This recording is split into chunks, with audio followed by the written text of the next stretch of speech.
Thank you, Madam President. I rise to thank my Senate colleagues, our Senate Majority Leader, Andrea Stewart-Cousins, for supporting this resolution memorializing Governor Kathy Hochul's proclamation for the month of March as Women's History Month in the state of New York.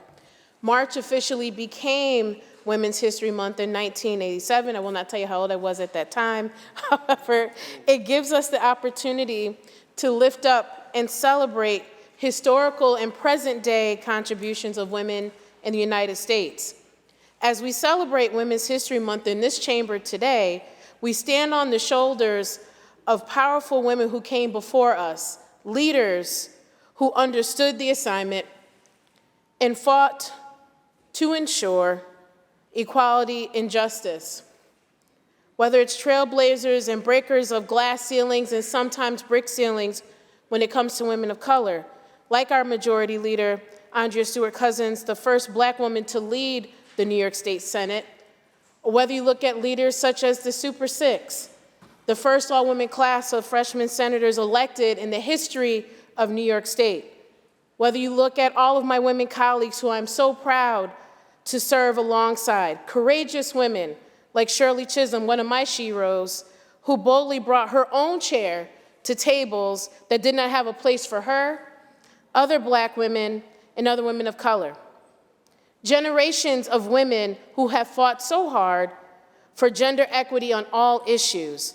Our grandmothers, our mothers, our sisters, our aunties, and friends who have given so much and inspired us along our paths as public servants. We celebrate Women's History Month in honor of all the women who came before us and whose struggles paved our way.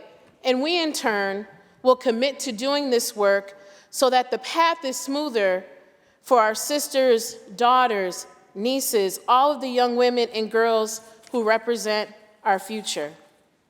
Madam President, as we celebrate Women's History Month this year, we do so with the knowledge that our fight for equality and justice are not over.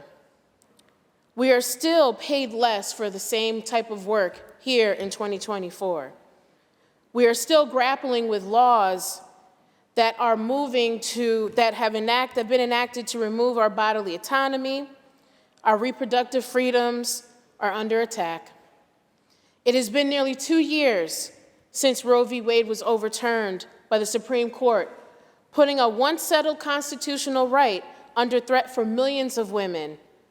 Since that harrowing day, there have been continued attempts to chip away at our rights, including attempts to restrict access to abortion medication, a safe medication approved by the FDA over 2 decades ago.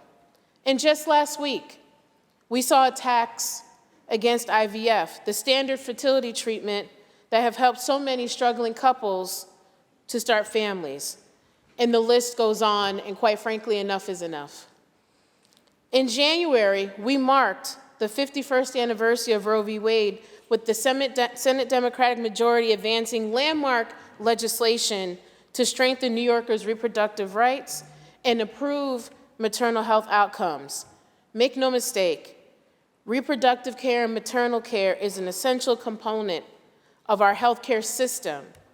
And at a time when abortion bans are proliferating across the country, and when you look at national maternal mortality rates that are in a crisis, it continues to grow. And this particular issue affects many women and is 3 times higher here in the US than any other high-income nation.